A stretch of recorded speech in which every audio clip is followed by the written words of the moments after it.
Well, it's beginning to look a lot like Christmas. So today, I want to show you how I prepare my ham. G'day folks, Andy here from McDowell Manor.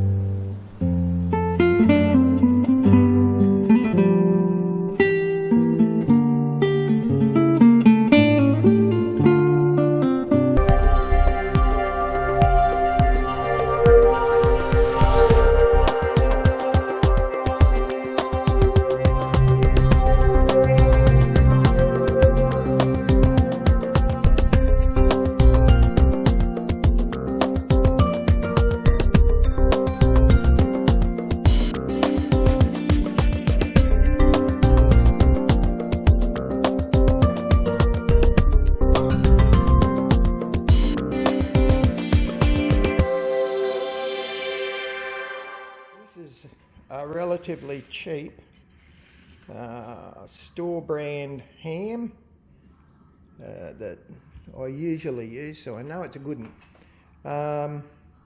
The whole ham cost me $46 give or take, and she's a bit more than 5.5 kilos. So step one is we're going to take the plastic off. I've let it warm up to room temperature. We're going to take the plastic off and then we'll pull off the skin, hopefully keeping a lot of the fat, which we will then score. So I have to say it looks bloody good and it smells even better. So I think it said it's a double smoked. So I'm about to put a little nick just with a blunt, well it's a sharp knife, but it's not the big carving knife. I'm just going to put a bit of a slight cut in. Oh, I won't need to. So you can see I can push my fingers under the skin. I'm just going to do exactly that, peel it all back, leaving the fat in place. There we have it. So literally, it just peeled straight off. So we'll get to making the marinade, and we're going to score that fat on the top. I think you can just see that. So that fat's been scored now, not down to the meat, but scored all over, and that'll open up as she cooks. Some people like to put cloves in there, but that reminds me of going to the dentist and I hate it, so I'm not doing that.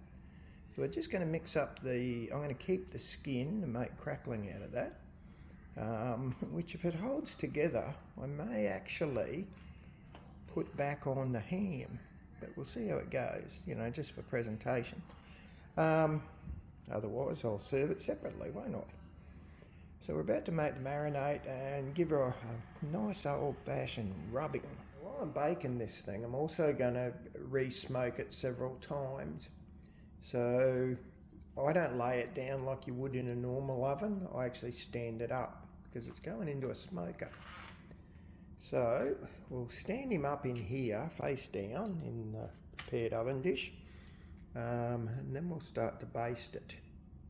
The process by quartering that orange, that navel orange, and squeeze the juice all over this lovely looking beast of a ham, and then dump the quarters in the corner, and we'll go on to making the glaze. So just squeezing that orange and letting the juice run all over this thing, which I won't bore you showing you the whole lot. I just wanted to give you the idea, no tricks. And there you go. Now the glaze I'm making is a nagi glaze. So Nagi Maishi is probably my favourite cook, and she trades as Recipe Tin Eats. It's well worth a visit to her website, folks, I've got to tell you, and I've got both her books. Love your work, Nagi. So I'm using her glaze. I'll put the recipe in the video description. The copyright for that belongs entirely to Nagi.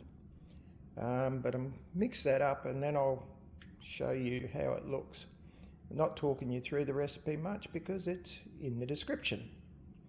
Essentially it's a maple and mustard glaze. I changed Nagi's recipe. Sorry, Nagi. So 3/4 cup of maple syrup. I also added 1/4 cup of golden syrup because I like the taste of that so much. Well, I'm not going to include the ingredients. Oh yeah, Andrew, good on you. To that you add 3/4 cup of brown sugar, not changing that. 3 tablespoons of Dijon. Now I would also add a tablespoon. I'd probably do 2, not 3, but I'll do the 3 because I've got kids here. And I'll leave out the horseradish. So I'd normally put 1 horseradish tablespoon and 2 Dijon mustards.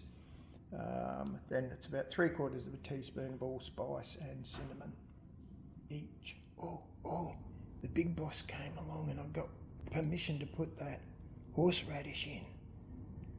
So it's 2 Dijon in my case and 1 horseradish.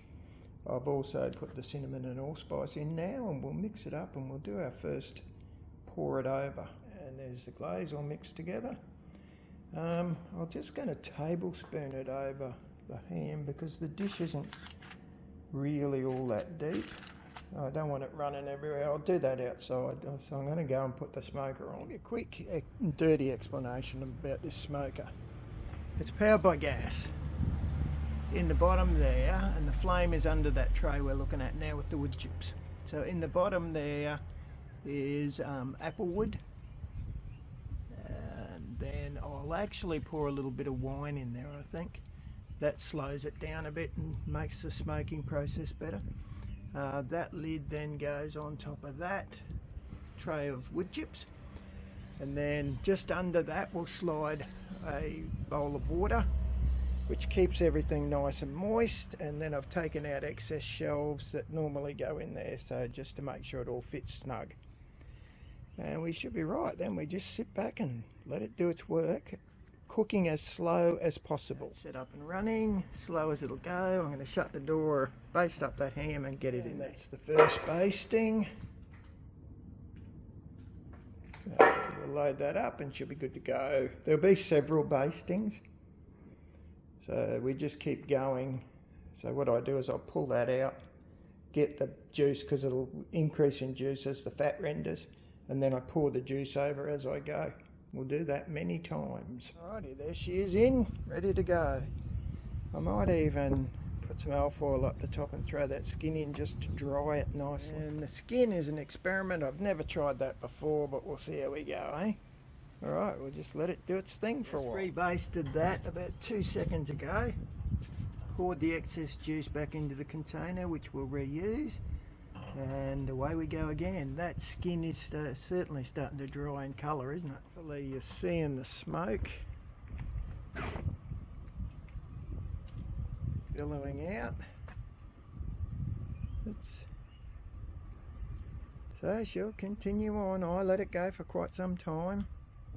I'll probably add more wood chip depending on what time it's only 3 o'clock yet, so there's plenty of time. So I'm actually about 4 or 5 days before Christmas. These things last, the hams will last a very long time and they won't go dry. Just keep the spare baste and keep every so often give her a drink. So we just rebasted, stirred up the wood chips a bit, and away we go again. I presume you can see that she's really smoking this time. That's really got her nicely stirred up and producing the goods. Probably a better angle in the sun. Holy guacamole, that's fabulous. That's exactly what I want.